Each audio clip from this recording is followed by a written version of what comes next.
Hare Krishna devotees, welcome to Shloka Day. Today's Shloka is Shloka number 11 of chapter 14. Sarvadvareshu dehesmin Sarvadvareshu dehesmin prakasha upajayate prakasha upajayate jnanam yada tada vidyad jnanam yada tada vidyad vivriddham sattvamithyuta. vivriddham sattvam iti yuta. Word for word meaning, translation and purport by His Divine Grace Srila A.C. Bhaktivedanta Swami Prabhupada, Srila Prabhupada ki jai. Sarvadvareshu, Sarvadvareshu, in all the gates, in all the gates. dehe asmin, Dehe asmin, this body, in this body. prakashaha, Prakashaha, the quality of illumination, the quality of illumination. upajayate, Upajayate, develops, develops. jnanam, Jnanam, knowledge, knowledge. yada, Yada, when, when. tada, Tada, at that time, at that time. vidyat, Vidyat, no, no. vivriddham, Vivriddham, increased, increased. sattvam, Sattvam, the mode of goodness, the mode of goodness. ityuta, Iti uta, thus it is said. thus it is said. Translation: the manifestation of the mode of goodness The manifestation of the mode of goodness can be experienced can be experienced when all the gates of the body when all the gates of the body are illuminated by knowledge. are illuminated by knowledge. So we discussed last week that this is a section where the Lord is going to talk about how the modes are dominating us. So for the next 3 shlokas, that is what we'll be looking at. So here Prabhupada is explaining in the purport that there are 9 gates in the body: 2 eyes, 2 ears, 2 nostrils, the mouth, the genitals, and the anus. When every gate is illuminated by the symptoms of goodness, it should be understood that one has developed the mode of goodness. In the mode of goodness, one can see things in the right position. One can hear things in the right position. And one can taste things in the right position. One becomes cleansed inside and outside. In every gate, there is development of the symptoms of happiness, and that is the position of goodness. So essentially, if when it says, when the Lord is saying the 9 gates in the body, He's essentially saying that you've understood what is right and what is wrong, and you always follow the right path. Therefore, everything that you do is right. That doesn't mean that that prepares you necessarily to go back to the spiritual world. It simply means it gives you an opportunity to practice Krishna consciousness once you come to that particular state. Definitely being in the Sattva Gun is better than being in Rajagun or under the influence of Tamogun. So the question is, when we are talking about these gunas, it's actually both internal and external, right? It influences you internally through your characteristics, through your behavior, but it also ultimately influences you externally in the sense that your conduct becomes visible in terms of your likings of food, clothing, where you want to live, what you want to do, what kind of job you hold, etc. So ultimately, these gunas are so powerful, they dictate everything in your life. So His Grace Chaitanya Charan Prabhu is asking the question, are we clearing the inner fog? Driving through a fog is arduous. Arduous means difficult, and dangerous. Arduous because we have to constantly strain to see what lies ahead, and dangerous because despite our most strenuous efforts, we may still miss a deadly hazard. So 2 things for anybody who has experienced driving in foggy conditions. One is, first of all, you can't see. And because you can't see, you have to strain to see. But still, you're not sure if you've seen everything properly because you may lose your concentration and hence end up missing a deadly hazard. Yet, throughout most of our life, we struggle to drive through a dense inner fog. So, for us, the fog is not in front of us, it's inside us. That makes it even more difficult. So, that means you can't use your uh, visible physical senses to directly dispel this fog. You have to actually be connected to the divine.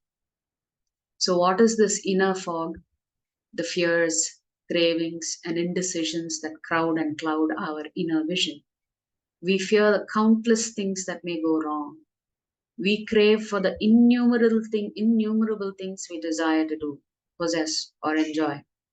And we just can't decide which fears and cravings we need to address and in what priority. So that also confuses us. We know we have so many different shortcomings, and sometimes it's difficult to figure out which shortcoming you should address first. And I think all of you know the answer to that. The only shortcoming you should address is your disconnection with Krishna. Because once you're connected to Krishna, then everything, the inner fog will slowly clear away, just like sunshine. The minute the sun is up, the fog has dissipated. Driving through this inner fog is arduous and dangerous. It is arduous because we have to constantly strain just to get a clear vision of what we need to do, leave alone doing it single pointedly. So when we are driving in normal conditions, our mind wanders here and there. We are not 100% focused on the road. Now imagine trying to drive in a fog and being 100% focused. And it is dangerous because due to the absence of a long-term vision, we may at any moment get into things that seem pleasurable initially, but turn out to be lamentable eventually. The Lord Himself says in the 18th chapter that those things that are very attractive in the beginning will end up being poisonous for you. Those things that are actually seem to be poisonous for you in the beginning will actually end up being pleasurable for you. Then the thing that is not pleasurable for us in the as a sadhana or a sadhaka is our sadhana. I mean, who wants to get up early? Who wants to chant 16 rounds, spend 1.5 hours, 2 hours? Who wants to do it? Initially, most of us are like, oh my God, I can't do this. This is so difficult, so difficult, so difficult.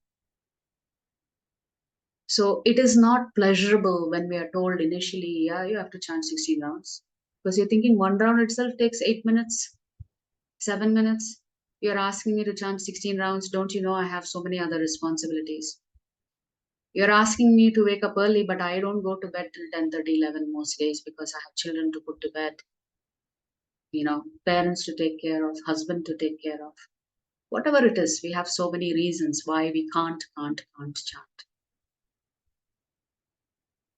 So a lot of things in Krishna consciousness that we ask you to do for changing your diet, chanting, reading, hearing, it is not pleasurable in the beginning. A lot of us do it because we assume and we trust the other person when they say it will benefit you. So that means you're doing it out of faith. That faith is really the turning point in your life. It can change your entire life as it has changed many devotees' lives. Thankfully, the inner fog is not compulsory. We can choose to clear it. The Bhagavad Gita, Sloka 11 of chapter 14, indicates that when we cultivate the mode of goodness, all our senses become illuminated with knowledge. So, this is not a physical illumination, this is an inner illumination. So, everything is at peace within you. By revealing how most of our fears are imaginary and unnecessary. That's the problem with us. When we develop fears, those fears are not based on facts.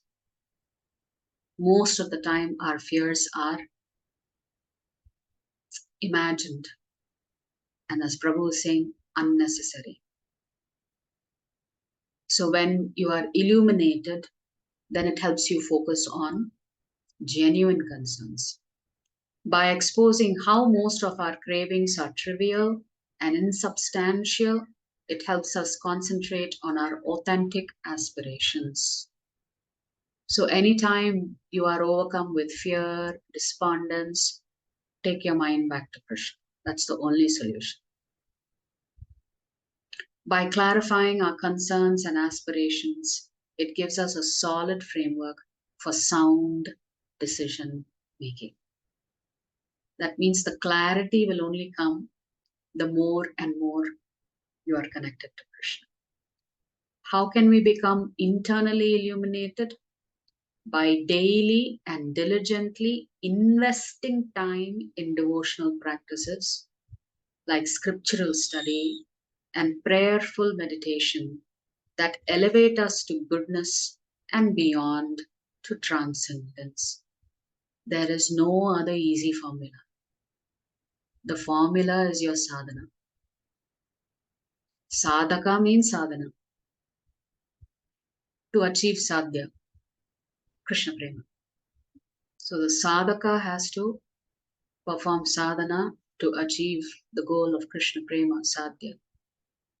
When we thus clear the inner fog, our drive through life becomes smooth, safe, and swift. So essentially, the Lord is going to repeat themes that He has already stated in previous shlokas. So these are things that we already know. Intuitively, we know this, that we need to be following the prescribed rules and regulations of Shastra. Intuitively, we know this. But sometimes hearing it and reading it is also helpful for us to uh, become a better human being and become a devotee of Krishna. If you like our videos, please subscribe to our channel and turn on the bell notification. If you'd like to join our classes every day, please check the details in the description section of this video. We look forward to serving you.